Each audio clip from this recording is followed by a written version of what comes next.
Hai guys, kembali lagi bersama saya. Nah, story. Oke, apa kabar semuanya? Aku kabarkan semua masih dalam lindungan Tuhan Yang Maha Kuasa hingga saat ini. Oke, seperti biasa kali ini saya akan memberikan sebuah berita terbaru, informasi terbaru. Berita datang dari Suara BMI. Berita mengenai tentang pekerja migran Indonesia yang terjebak di kapal di Kaohsiung akan dibebaskan oleh otoritas pelabuhan. Oke, kita langsung aja simak berita selengkapnya.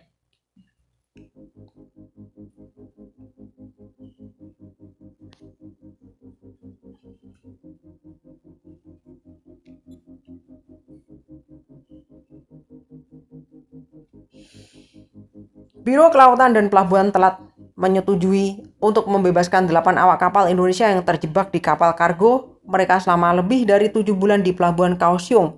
Para pelaut Burma saat ini sedang diproses visanya oleh kantor perwakilan Taiwan di Myanmar dan diharapkan datang ke Taiwan untuk membebaskan ABK Indonesia yang kerja di Jianye terdaftar Togo sejak ditarik ke Pelabuhan Kaohsiung pada Februari, yang merupakan otoritas pelabuhan nasional di bawah Kementerian Perhubungan dan Komunikasi atau MOTC. Kapal itu ditarik ke pelabuhan selatan untuk menghindari bencana dan berpotensi menyebabkan polusi di laut setelah kehilangan daya di dekat perairan teritorial Taiwan.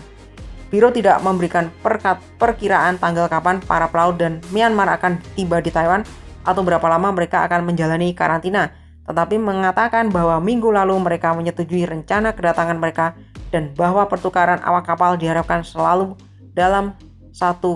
dalam satu hari. Perkembangan ini terjadi setelah awak kapal Indonesia memberikan surat pernyataan bersama kepada CNA bulan lalu yang mengatakan bahwa mereka belum menerima upah reguler mereka dan tidak dapat meninggalkan kapal mereka sepanjang 74,07 meter 1.395 ton sejak ditarik ke Kaohsiung pada 23 Februari. MOTC Taiwan memaksa mereka untuk tetap berada di kapal mereka sampai kru baru datang untuk membebaskan mereka, kata pelaut Indonesia dalam surat ini. Para kru telah mendesak pemerintah Taiwan untuk mengizinkan mereka kembali ke Indonesia sehingga mereka dapat bertemu kembali dengan orang yang mereka cintai dan mencari pekerjaan baru untuk menghidupi keluarga mereka.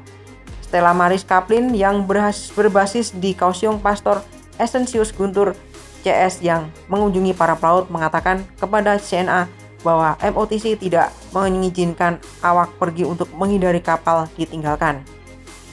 Namun, para pelaut menyelesaikan kontrak mereka pada 6 September ketika mereka masing-masing menandatangani perjanjian untuk memutuskan hubungan kerja mereka dengan mantan majikan mereka, kata Imam Indonesia itu. Menurut pernyataan perjanjian, setiap pelaut menerima uang tunai $700 atau 10 juta rupiah, tetapi harus setuju untuk melepaskan hak mereka untuk mengajukan tuntutan dan pengaduan perdata dan pidana. Selanjutnya, setiap pelaut juga akan mendapatkan tiket pesawat dari Kaohsiung ke Jakarta dan biaya terkait untuk meninggalkan Kaohsiung dibayar sesuai dengan kesepakatan. Para pelaut mengatakan mereka semua setuju dengan pengaturan itu dan hanya ingin kembali ke Indonesia sesegera mungkin.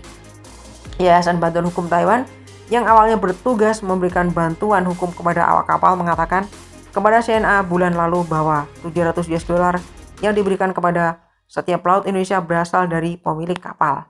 Meski kapal tersebut sudah memiliki penilik baru, para pelaut Indonesia itu justru ingin pergi dan kembali ke Indonesia tanpa membawa tuntutan upah yang belum dibayar ke pengadilan, kata LBH.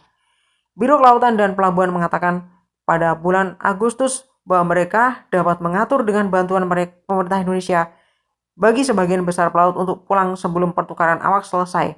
Tetapi sekitar sepertiga dari awak harus tetap berada di kapal untuk menangani masalah keselamatan navigasi. Namun para pelaut menolak tawaran itu karena mereka tidak punya cara untuk memilih siapa yang harus pulang dan siapa yang akan tinggal, kata Guntur. Oke, berita datang dari Taiwan mengenai tentang seputar ini ceritanya. Ada pekerja migran Indonesia yang terjebak di kapal di Kaohsiung ya, dan akan dibebaskan oleh otoritas pelabuhan ya. Dan alhamdulillah bisa pulang setelah 7 bulan terjebak ya. Jadi selama 7 bulan terjebak di Kaohsiung dan nggak bisa pulang guys ya, nggak bisa ngebayangin gimana ya keluarganya pastinya nunggu dan sebagainya, nggak ada gaji dan sebagainya. Ini benar-benar sangat menyedihkan sekali ya gitu. Tapi alhamdulillah setelah 7 bulan terjebak dia akhirnya bisa mereka bisa dipulangkan gitu ya. Ini aduh kejadian sangat memilukan sekali ya buat saya rasa ya gitu ya. Ya semoga hal ini nggak terjadi lagi seperti itu ya. Gitu tadi kalian juga udah mendengar penjelasan dari berita yang saya bacakan tadi ya, sangat memilukan sekali ya keadaannya seperti itu. Oke, itu aja berita hari ini. Semoga bermanfaat dan sampai ketemu lagi di berita berikutnya. Berita dikutip dari Suara BMI. Sampai jumpa di kesempatan. Bye-bye.